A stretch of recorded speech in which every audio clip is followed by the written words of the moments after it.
Altogether, let the peace of Christ control your hearts. Let the word of Christ dwell in you richly.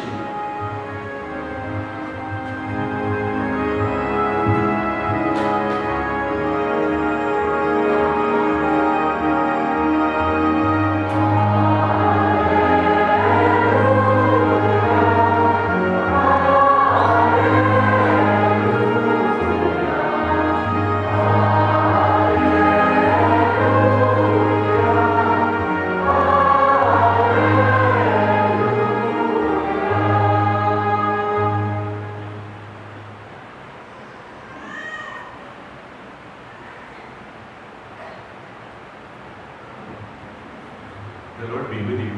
And with your spirit. A reading from the Holy Gospel according to St. Luke.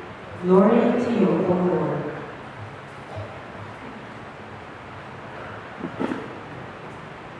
Each year, Jesus' parents went to Jerusalem for the feast of Passover.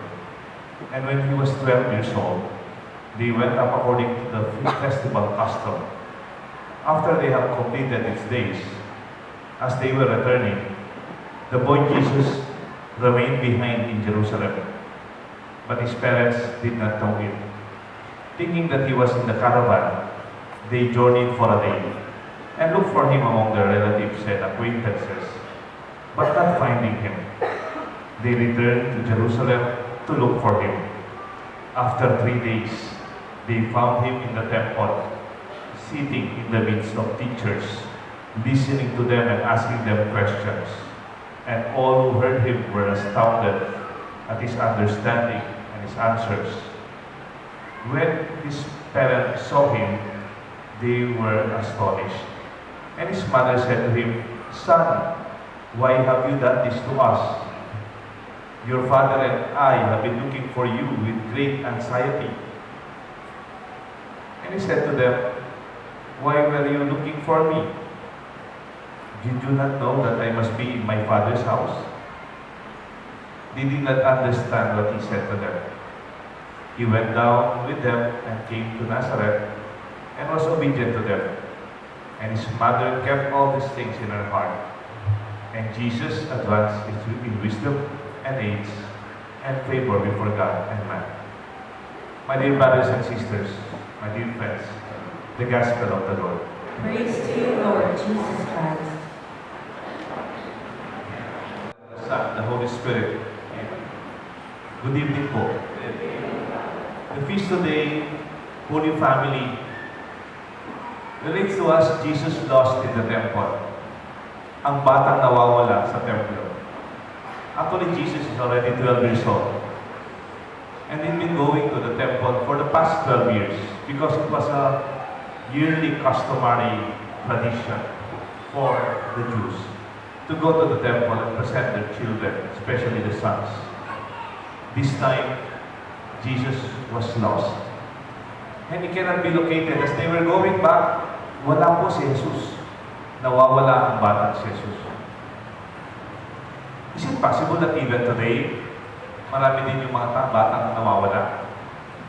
Many who are young are also experiencing that they cannot relate and they cannot connect. Because we're beginning to lose the young. Many children and young people feel bored. They cannot relate and they cannot connect. They get lost along the way. Kaninang umaga, nagmisa po ako ng 7:30 in the morning, Kapampangan Mass. Nag-induction po yung mga altar boys, almost 40 of them, mga altar boys, Knights of the Blessed Sacrament. Yung isa sa mga tatay nila, doktor. Doktor nakasign sa military. Sabi niya, you know, Father, I must sign rehabilitation sa Magala. Meron po na yung drug rehab doon for the young. Dati, konti lang po. Ngayon, ang dami-dami nila. More than 1,000. Imagine po yung capacity ng ating church. Sa tingin ko, yung full seating capacity nito, maybe mga 350, more or less. Times 3 mo, grupo natin ngayon. Yung karaming mga batang nandun sa Magalang rehab center because of addiction. a lot of young people today are lost. Not only in terms of addiction, sometimes even in terms of our capacity to catch up with relationships at home, school, in our society. Dito lang sa simbahan, kung minsan, I really feel guilty. Sometimes, young children can also feel they are left behind. If not, like Jesus who was left behind, if Mary and Joseph continued their journey without going back, maybe we don't have a good news. We don't have the story or the mystery of finding at the temple. Minsan nga po, dito po sa simbahan natin, meron tayong holy hour. We usually have it once a month, first Friday din. Tapos po, pag may big occasion like Christ the King, Feast of the Body and Blood of Christ, Corpus Christi, I invite all parishioners, kung pwede yung, specifically yung organizations. Dati po kasi sa adoration, yung po ANF, yung EMDC, at saka honorarias. Pero po yung special occasion na yun, Christ the King, I invited everybody, including the young, yung mga choir, youth choir, Knights of the Blessed Sacrament, and more than 1 hour po yung holy hour na yun. In-instruct ko na po liturgies natin, gawin natin English para hindi mabore sa Kapampangan kasi Kapampangan natin yung format at language. Tapos po, nandun ako din sa bandang likuran ng mga kabataan. Alam niyo po, more than an hour, I could read through their body language. They cannot connect. They cannot catch up with the way we are praying, tayong matatanda. Alam niyo po bakit? Yung body language nila ng kanino. Kapag nagdarasal kami, usually pag adoration, we kneel down, we sit down, sometimes we stand. Ganun po, parang misa. Alam niyo po yung mga bata habang nakaluhod, nakaganyan na po sila. Tapos, pag tumayo naman, nakakita sa taas, yung ikot nila. Pag nakaupo naman, halos natutulog na sila. If they have the chance, may lalabas na isa, sasama yung isa, magiging tatlo. It takes time for them to come back. Para bang, inisip ko lang sa sarili ko, I felt guilty as a parish priest. If our prayers and our liturgies cannot connect with the young. Sabi ko sa sarili ko, maybe next time we will have a bigger prayer adoration. If we invite the same kids, they might not go back. Ayoko na, sabi. Because parang baka traumatic sa kanila. It's not something pleasant as an experience. They cannot connect anymore. Alam niyo po yung mga bata, mabibilis po sila. Mabilis po yung mga bata, yung gusto nila, yung colorful, mabilis, yung may action, may music, may sound, parang gano'n. Parang minsan, nanonood ako, kasama po yung mga pamangkin ko. Sila may hawak ng remote control, no? So habang nanonood kami, sila, umiikot po yung pinapanood nila kasi meron silang hinahanap. Tapos ako po, medyo nahilo po ako ng konti. But that is the way they control things. And may hawak sila. Siguro yung mga batang nanonood na nagsisimba ngayon, kung may remote control lang sila, papalitan ako habang nag-uumid ako. Babalikan na lang ako mamaya. Mamaya communion or something. Because that's how the young think, and that is where they are.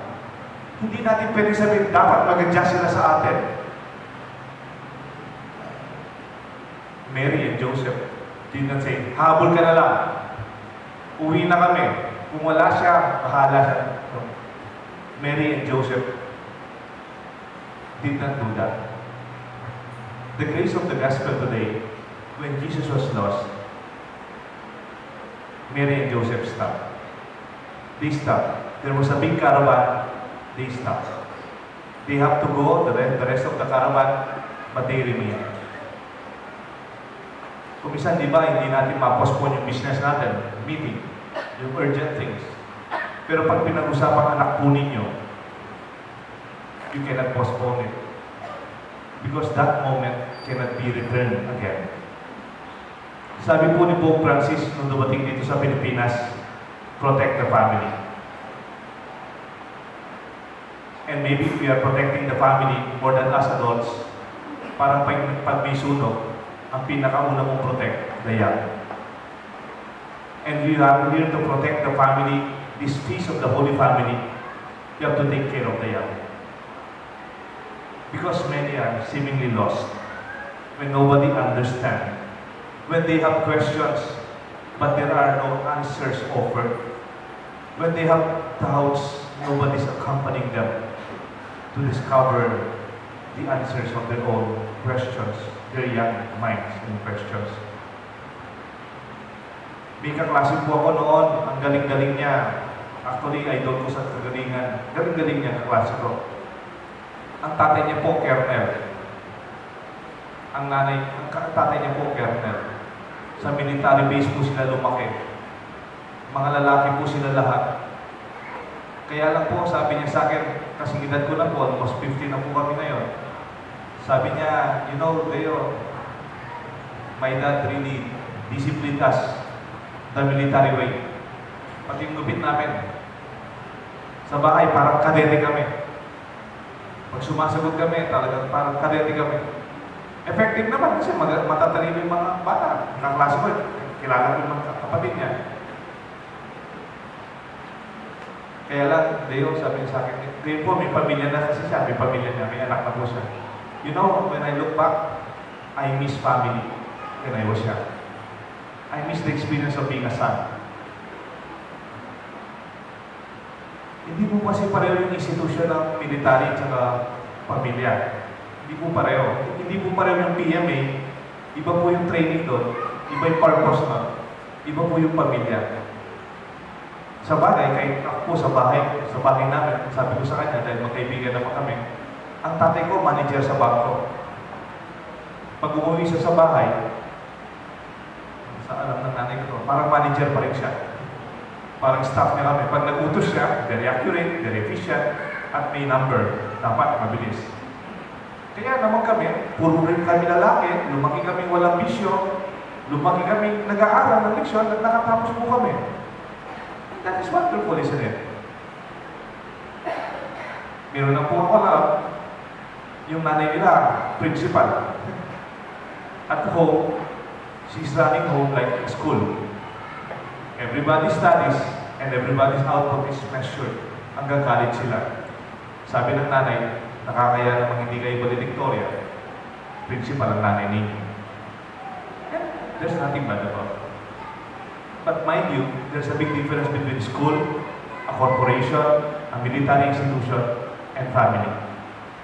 May I suggest, as a son, looking back, when you enter into your house, pag umuwi po kayo, pwedeng manager ka, pwedeng supervisor, pwedeng presidente, pwedeng CEO, pwedeng engineering head ka sa isang department. But when you go home, please remove the titles and your uniform of your position and function by the doorstep and enter your house as a father. Enter your house as a dad, as a mom, as a member of the family. Because that is what we celebrate. We know that the best in our children will come out eventually. Let us not make them as we want them to be like others. Meron po isang tatay, sabi niya, ba't ikaw, hindi mo kamukha yung pinsan mo? Yung mga pinsan mo, pumasa sa university ganyan, ba't ikaw, hindi ka pumasa? Ba't ikaw, magagaling yung kapitbahay natin, ba't ikaw, hindi ka magaling? Sila mataas yung grade, ikaw hindi mataas ang grade. Ba't mas magaling yung kapitbahay natin? Baka sumagot po sa inyo yung anak mo, kaya po magaling yung kapitbahay natin, Daddy, kasi po, magaling po yung tatay nila. Bakit hindi sa atin? But I'm saying, you know, kung meron pong dito sa youth, dito sa Euro, mga 15 sila, kaninang umaga, mga 40 yung altar boys, there will be 40 ways in dealing with them. Dealing with them, you know that. Even your employees, in spite of our standard. Alam niyo po, nag-aaral po ako sa Asian Institute of Management, ng bagong pari po ako. Business po ako, yapang-yapang po. Pagka-uwi ko po dito, I wanted to put into order a lot of things in our church. In my office, I put a lot of standards. Standards sa mga forms, standards of procedures, Standards when you call meetings, everything. Even in the Mass, I propose standards. Start on time, end on time. Quality Mass, how do you define it? May checklist. And then, kinalabitan ko ni Aposeto, yung matandang obispo natin nag-retire na, Father Teo, maganda yung ginagawa mo yan. Pero maganda, consider mo rin, may Espiritu Santo. There are things that we could not always put in a box called standard. Di ba po sa mga bata, we cannot standardize them. Tingnan yung mga anak po ninyo, pare-pareho yung kinain nila, pare-pareho yung pinanggalingan nila. Kung saan sila lumaki, usually the same, but they are so different. We have to take it one at a time. Each child is a gift, a unique gift. Kasi ngayon, one size fits all.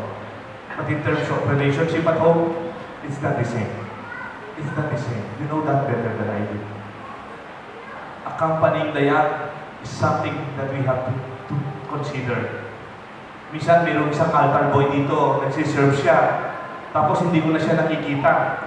Tinanong ko sa mami niya, ba't wala yung anak mo? Ba't wala yung anak mo? Ba't hindi na nagsiserve?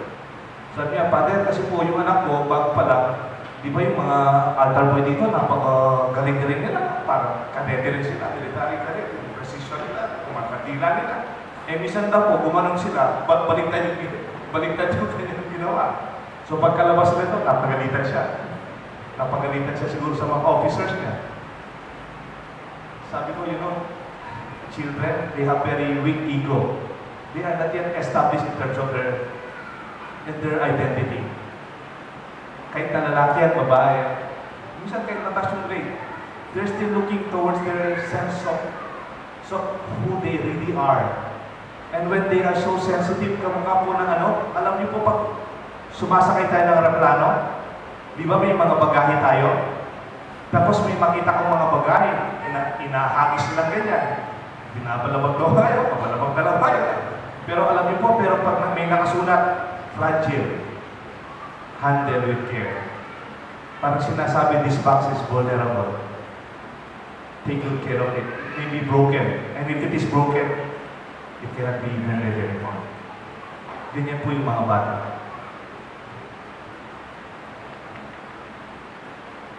Kahit may batang tumatakbo dito, there will be another mass. Okay lang naman. Yung, tignan mo siguro yung magulang, hindi yung bata. Pero yung mga batang tumatakbo dito, okay lang. Just be sensitive. Kung nagkakastorbo na yung mga iba, tsaka yung bata, baka masaktan, may more concern of the child. Because, you know, our liturgy will always be there. Isn't it? Don't be disturbed by children. They are part of our family. Para yung apo ninyo, habang naglalakad kayo, nandyan sila. They're part of our God's children too. Mas ninervyusan po tayo kung medyo 30 years old na, medyo palakad-lakad pa dito. Ayun, medyo may professional assistance, di ba? But for the young, like Jesus, when He was left behind, the parents stopped. Because they were accompanying Him as we grew up, they looked for Him. They searched and they sought Him out. They also waited. My dear friends, the world today is very fast. The world today goes towards an acceleration that a lot of people are left behind. The small ones, the little ones, the weak, and those who are just starting. I hope at home, wala po maiiwan. Kung kailangan nating huminto po tayo. Kung kailangan nating magbalik tayo. So that those who are lost may also be found. Gusto ko lang po magtapos dun sa nakita kong parang picture ng isang athlete. Ano po siya? Gold medalist sa Olympics in terms of running. He's one of the fastest man in the world that time. Kasi po, mayroon siyang world record sa pagtakbo. Alam niyo po, mayroon siyang picture, kasama niya yung anak niyang toddler. Di ba po yung toddler, yung sakto pa lang nakakalakad? Yung, parang magpatalan niya pa yung kapampangan. You know yung picture, yung tatay niya, nasa park sila, it was a Sunday morning, yung tatay niya, naka-rubber shoes, naka-shorts, litaw na litaw yung katawan niya bilang athlete. Tapos po, yung anak niya, nakahawak sa kamay niya, sa fingers niya, tapos nilalangan niya, step, step, step, step, step. And then you realize, the father can run faster than anybody. But for his son, he's willing to go slower. Because that is about family. It's not competition. It's about growing and knowing where they are coming from. Let this be our celebration, our thanksgiving. Let our prayers be offered for our families, especially for those who are left behind in different ways. May God bless us all. The Father, the Son, and the Holy Spirit. Amen. I believe in one God,